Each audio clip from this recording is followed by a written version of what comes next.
নিরাপত্তা দিতে পারেন তাহলে আপনার ওখানে বসার কোনো অধিকার নেই। আপনি অবিলম্বে পদত্যাগ করতে হবে। আমরা স্বাধীন, আসলে আমরা স্বাধীন না। আমার রাষ্ট্র আমাকে কি নিরাপত্তা দেয়? একটা ব্যর্থ সরকার, তার কাছে আর কিছু আশা করা যায় না। আমরা এটা মেনে নিয়েছি যে এই সরকারটা ব্যর্থ হয়েছে, পুরোপুরিভাবে ব্যর্থ হয়েছে। তারা যে সংস্কারের কথা বলেছেন, তারা যে এখানে আছেন, এই সংস্কারটা আসলে আমরা দেখতে পাইনি। আপনি চিন্তা করতে পারছেন যে আমাদের দেশটা এখন কোন পর্যায়ে গিয়ে পৌঁছেছে? আমরা যখন ছাত্র আন্দোলন করলাম তখন নতুন একটা রাষ্ট্রের স্বপ্ন দেখেছিলাম, যে রাষ্ট্রটা নতুন রাষ্ট্র হয়েছে, একটা সম্ভাবনার রাষ্ট্র ছিল। আমরা সেখানে মনে করেছিলাম যে আমরা স্বাধীন, আসলে আমরা স্বাধীন না। এখনকার যে সরকার, তারা ব্যর্থ হয়েছে। যে স্বরাষ্ট্র সচিব আছেন জাহাঙ্গীর, সে ব্যর্থ হয়েছেন, তার পদত্যাগ দাবি করছি। এবং যে শিশুটি খারাপ স্পর্শের শিকার হয়েছে, তার যাতে সুষ্ঠু বিচার পায়, সেই জন্য আমরা সবাই আজকে লাঠি আন্দোলন করছি। দেখেন, আপনাদের খুবই সৌভাগ্য যে যে ধর্ষক সে কোনো উচ্চবিত্ত মানুষ না, সাধারণ ক্লাসের, সেইখানেও আপনারা কিছু করতে পারছেন না। আর যারা আপার ক্লাসের, যারা আইনের মানুষ, তারা যখন একটা বেআইনি কাজ করে, তাদেরকে আপনারা কিভাবে পাকড়াও করবেন? তাদেরকে তো পাকড়াও করতে আপনারা সক্ষম হবেন না।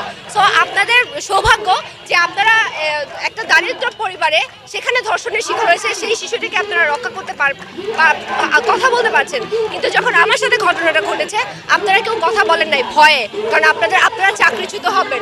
কারণ আমি উপদেষ্টা হাসান আরিফকে নিয়ে কথা বলেছিলাম। একটা ব্যর্থ সরকার, তার কাছে আর কিছু আশা করা যায় না। আমরা এটা মেনে নিয়েছি যে এই সরকারটা ব্যর্থ হয়েছে, পুরোপুরিভাবে ব্যর্থ হয়েছে। আমি বলবো কি, আপনার যোগ্যতা কি? আপনি যে এখানে বসে আছেন কিসের ভিত্তিতে, কিসের মতের ভিত্তিতে, কার ভিত্তিতে বসে আছেন? গণ অভ্যুত্থানের আপনি নারী দেখছেন না? যখন আর নারীরা যখন লড়াই করছে, একটা ছেলে যখন একটা ইট মেরেছে, যখন একটা বাড়ি দিয়েছে, তখন পাল্টা যে মেয়েটা যে প্রতিবাদ করেছে, তখন কি বলেছে মেয়ে নাকি অন্য ছেলে? তখন কি এটা ভেদাভেদ ছিল? তখন এই ক্ষেত্রে যখন নারীর উপর এত হামলা, এত নিপীড়ন, তখন তো আপনার কথা আসে নাই কেন? আপনি কাদের উপর বসে আছেন? আমাদের উপরে তো বসে আছেন। আপনি যদি আমাদের নিরাপত্তা দিতে পারেন তাহলে আপনার ওখানে বসার কোনো অধিকার নেই। আপনি অবিলম্বে পদত্যাগ করতে হবে।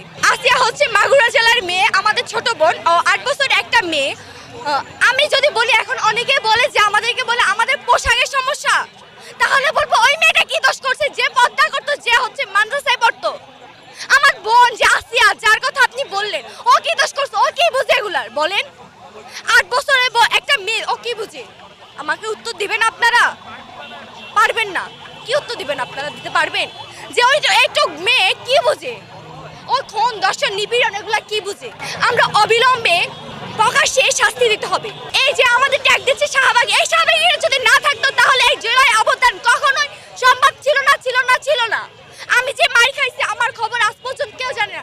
আমি এখন পর্যন্ত প্রকাশ্যে আসিনি, কিন্তু যখন আমি নিপীড়নের সামনে পড়ে যাচ্ছি, আমি ধর্ষণের সামনে পড়ছি, আমার রাষ্ট্র আমাকে কি নিরাপত্তা দেয়? কোনো নিরাপত্তা দিচ্ছে? আমাকে দিচ্ছে না। তাহলে আমাদের আবার বিরুদ্ধে রাস্তায় নামতে হচ্ছে আমার নিরাপত্তা নিশ্চিত করার জন্য। আমাদের দেশে যে অহরহ গত 1 মাস, 1.5 মাস, 3 মাসে যে অহরহ নারীর উপর নির্যাতন, বিচার বহির্ভূত হত্যা মামলা, বিচার বহির্ভূত যে হত্যাকাণ্ডগুলো ঘটছে, নারীদের উপর, শিশুদের উপর যে ধর্ষণগুলো ঘটছে, এবং রিসেন্টলি শিশু আসিয়ার উপর যে ধর্ষণের সে যে ধর্ষণের শিকার হয়েছে, তার জন্য আসলে আমরা এখানে দাঁড়িয়েছি।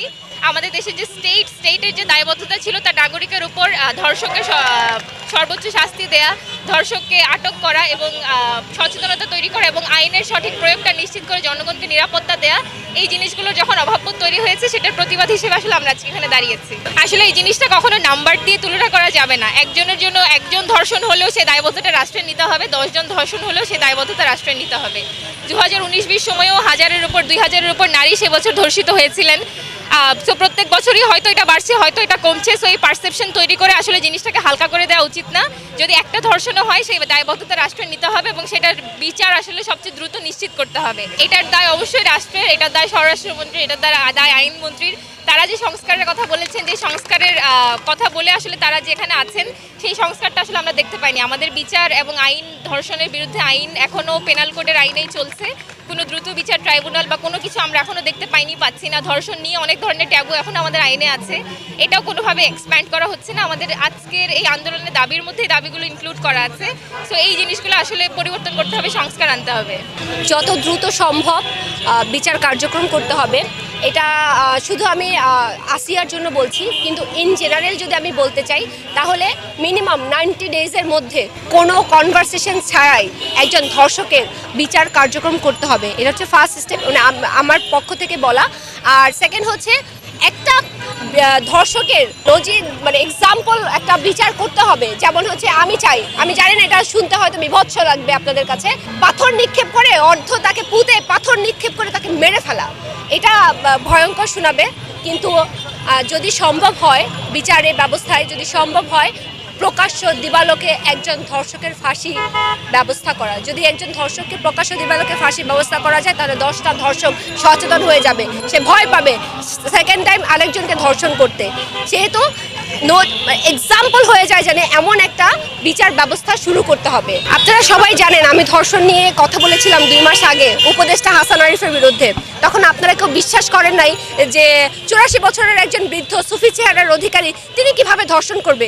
এবার তো প্রমাণ পেয়েছেন যে সুফি চেহারার অধিকারী বয়স্ক মানুষও 8 বছরের বাচ্চাটাকে ছাড়েনি খারাপ স্পর্শ করতে। তাহলে আমি বা আমার মতো যারা আছে বা আরও অন্যান্য নারীরা যারা আছে তারা তো সেফ না। তাদের কাপড় জামা, তাদের চলন বলন, তাদের পোশাক পরিচ্ছদ নিয়ে যখন আপনারা কথা বলবেন, সেটা কথা বললে ওই ধর্ষককে ধামাচাপা দেওয়া হয়, সে যে ক্রাইমটা করেছে সেটাকে ধামাচাপা দেওয়া হয়। সেইটা কথা না বলে আগে যে ক্রাইমটা করেছে সেটার পানিশের ব্যবস্থা করা উচিত। যেই নারীদের সংশ্লিষ্ট যদি থেকে থাকে এটা সুষ্ঠু তদন্ত হওয়া উচিত।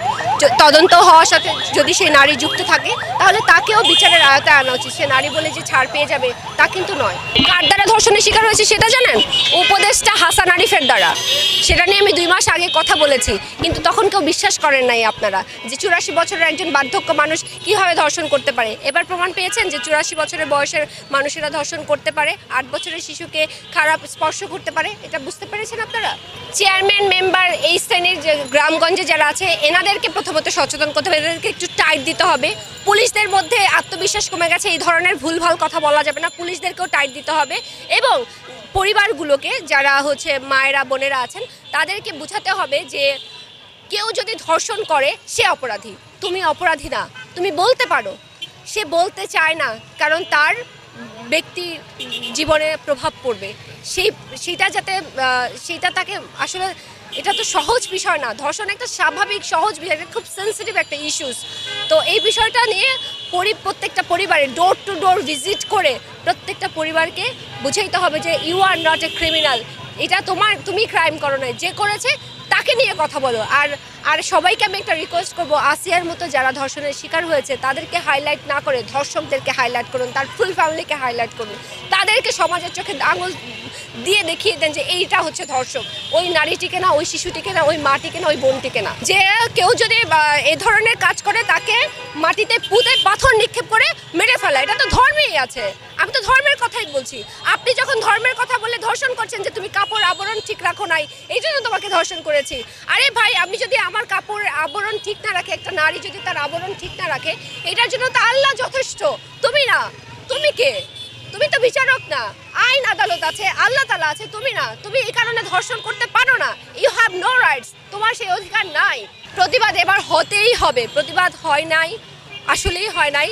একটা ব্যর্থ সরকার, আগেও হাসিনার আমলে এগুলি হয়েছে, আমরা এর প্রতিকার পাই নাই। এবার হবে। আমরা সে কারণেই দেখেন প্রতিদিন আমরা রাজপথে আছি, সেই জুলাই গণঅভ্যুত্থান থেকে